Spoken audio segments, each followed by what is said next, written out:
नमस्कार, रोजाना खबर पहली वार्ता में आप सभी का हार्दिक स्वागत है। यह है मेरठ कैंट स्थित शीशे वाला गुरुद्वारा। जी हां, इस गुरुद्वारे साहिब की मान्यता यह है कि जनरल जगजीत सिंह अरोड़ा ने इसकी नींव रखी थी। भारत पाकिस्तान की लड़ाई हुई और 71 में भारत ने पाकिस्तान पर जीत हासिल की। जीत ऐसी भी ऐतिहासिक, पंजाब रेजिमेंट ने जीत हासिल की थी। जनरल जगजीत सिंह अरोड़ा ने 13 अप्रैल बैसाखी वाले दिन इसका शुभारंभ किया था। गुरुद्वारा साहिब का शुभारंभ किया था शीशे वाले गुरुद्वारे का। 13 अप्रैल 1972 को नींव रखी गई थी। लगातार लोगों के बीच ये गुरुद्वारा प्रसिद्ध है। आइए जानते हैं मेरठ के वरिष्ठ समाज सेवी, राष्ट्रपति पदक से अलंकृत सरदार सरबजीत सिंह कपूर शीशे वाले गुरुद्वारे के बारे में क्या जानकारी दे रहे हैं। नमस्कार, रोजाना खबर में आपका हार्दिक स्वागत है। मैं आरती सिंह। जैसे कि अगर इतिहास का नाम आता है तो मेरठ का नाम ज़रूर आता है। चाहे 1857 की क्रांति हो या पाकिस्तान का युद्ध हो, मेरठ का नाम ज़रूर आता है। चाहे मंगल पांडे का नाम हो, चाहे पंजाब रेजिमेंट सेंटर का नाम हो, मेरठ का नाम ज़रूर आता है। आपने सुना होगा या देखा होगा 1929 से 1976 तक पंजाब रेजिमेंट सेंटर जो कि मेरठ में ही रहा था, तो उसकी बड़ी भूमिका रही है। उसे न केवल मेरठ को ही बल्कि पाकिस्तान और भारत के साथ हो रहे युद्ध में भी बढ़ चढ़कर भाग लिया और भारत को जीत कर लाया। उसी के एक निशाने के तौर पर, वहाँ से जीतने के बाद एक निशाने के तौर पर मेरठ में एक जाना माना गुरुद्वारा, जिसे शीशे वाला गुरुद्वारा कहते हैं, वो उन्होंने बनवाया, जिसकी शुरुआत 1972 में हुई थी और वो ख़त्म हुआ 1974 में जाके वो बना और उसकी स्थापना हुई थी। तो आज हम हैं मेरठ के वरिष्ठ सरबजीत सिंह कपूर जी के साथ। आइए उनसे जानते हैं कि शीशे वाला गुरुद्वारे की क्या अहम भूमिका रही है और किस तरह से उसका इनॉग्रेशन हुआ, वो हम इन्हीं के द्वारा जानेंगे।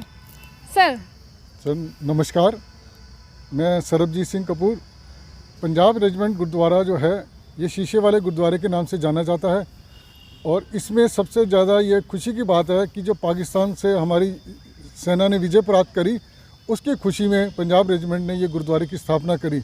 उस गुरुद्वारे का जो निर्माण कार्य और इसका 13 अप्रैल 1974 में इसका उद्घाटन, विधिवत उद्घाटन जो है समारोह 13 अप्रैल बैसाखी वाले दिन जनरल जगजीत सिंह अरोड़ा, जो कि एयर चीफ मार्शल रहे और बांग्लादेश आज़ाद में उनकी अहम भूमिका रही, तो उनके द्वारा ये इसका लोकार्पण गुरुद्वारे का कराया गया और नींव पत्थर की उस दिन से शुरुआत करी गई। सर, इसका जो एक आर्किटेक्ट है या इसका जो एक बनाने की जो भूमिका है, मतलब वो आप थोड़ा सा विस्तार से बताइए, क्या है उसका डिज़ाइन? इसका डिज़ाइन एक ऐसा है कि जो जैसे छतरी खुलती है, छतरी नुमा एक इसका डिज़ाइन बनाया गया और बहुत ही सुंदर बनाया गया और इसमें कोई भी ईंट नहीं लगाई गई। ये पूरा कंक्रीट का बनाया गया चारों तरफ से और ऊपर तक कंप्लीट, और ये छतरी टाइप खुलता है और चारों तरफ शीशे से बना हुआ है और इसी करके वो शीशे वाला गुरुद्वारे के नाम से जाना जाता है।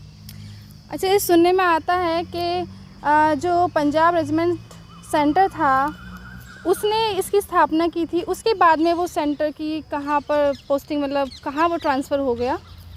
अब इसके बारे में आर्मी का उनका अपना है कि इसके बारे में अभी कोई जानकारी नहीं प्राप्त हुई, लेकिन आज जो भी गुरुद्वारे का सेवा है, जो भी देखभाल है, वो आर्मी के हैंडओवर ही है और आर्मी की ही देखभाल करते हैं।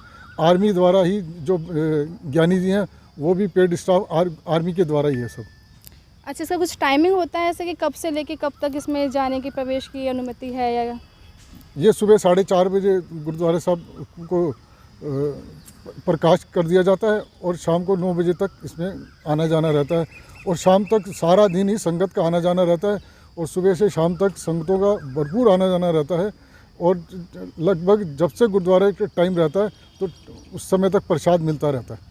जब ये गुरुद्वारा बना था तो सरकार ने भी इसमें कुछ सहयोग किया था? ये सरकार के अधिकारियों से, सरकार द्वारा ही मान्यता प्राप्त है। सरकार ने ही, आर्मी के हैंडओवर था और आर्मी वाले ही जब से बना है और आर्मी की देखरेख में ही चल रहा है आज भी गुरुद्वारा। तो जैसे कि हम सभी लोग यहाँ पर आते हैं, देखते हैं, घूमते हैं, शीशे वाला गुरुद्वारा, उसकी बहुत महत्ता है, बहुत भूमिका रही है। और सबसे ज़रूरी जो बात है वो यही है कि इसकी जो निशानी है वो ये है कि भारत और पाकिस्तान जब युद्ध था और भारत जीता था, तो ये वही निशानी है हमारी, जिसको हम कभी ना भूलें और उनके जो भी बलिदान है हम उसको ना भूलें। आरती सिंह, रोज़ाना खबर, मेरठ। नमस्कार, रोज़ाना खबर में आपका हार्दिक स्वागत है। मैं आरती सिंह।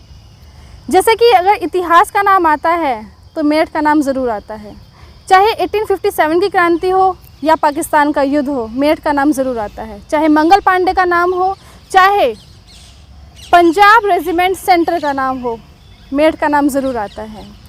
आपने सुना होगा या देखा होगा 1929 से 1976 तक पंजाब रेजिमेंट सेंटर जो कि मेरठ में ही रहा था, तो उसकी बड़ी भूमिका रही है। उसे न केवल मेरठ को ही बल्कि पाकिस्तान और मेरठ के साथ, पाकिस्तान और भारत के साथ हो रहे युद्ध में भी बढ़ चढ़कर भाग लिया और भारत को जीत कर लाया। उसी के एक निशानी के तौर पर, वहाँ से जीतने के बाद एक निशानी के तौर पर मेरठ में एक जाना माना गुरुद्वारा, जिसे शीशे वाला गुरुद्वारा कहते हैं, वो उन्होंने बनवाया, जिसकी शुरुआत 1972 में हुई थी और वो ख़त्म हुआ 1974 में जाके वो बना और उसकी स्थापना हुई थी। तो आज हम हैं मेरठ के वरिष्ठ सरबजीत सिंह कपूर जी के साथ।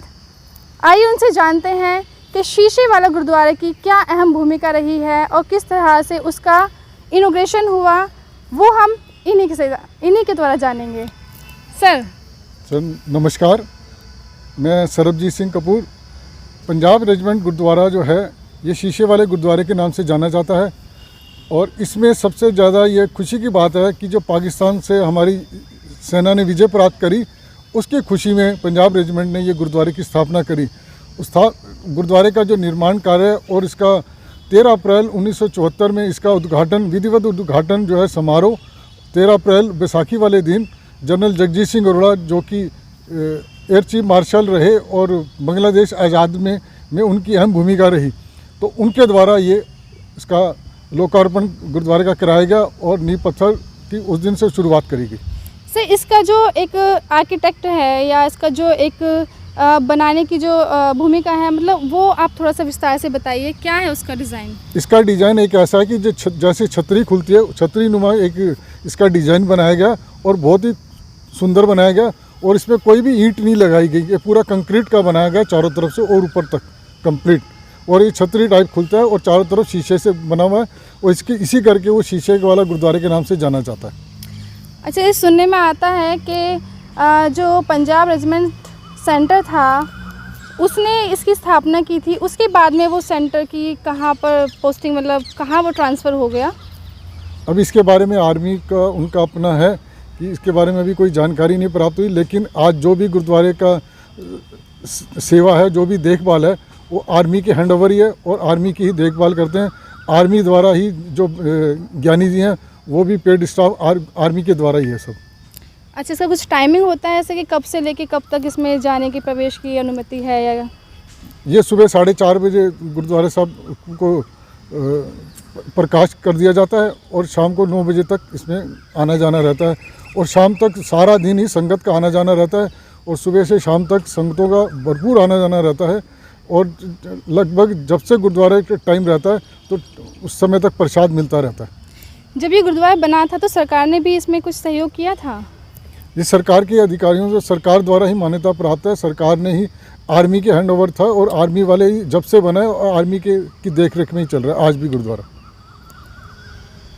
तो जैसे कि हम सभी लोग यहाँ पर आते हैं, देखते हैं, घूमते हैं, शीशे वाला गुरुद्वारा, उसकी बहुत महत्ता है, बहुत भूमिका रही है और सबसे ज़रूरी जो बात है वो यही है कि इसकी जो निशानी है वो ये है कि भारत और पाकिस्तान जब युद्ध था और भारत जीता था, तो ये वही निशानी है हमारी, जिसको हम कभी ना भूलें और उनके जो भी बलिदान है हम उसको ना भूलें। आरती सिंह, रोज़ाना खबर, मेरठ।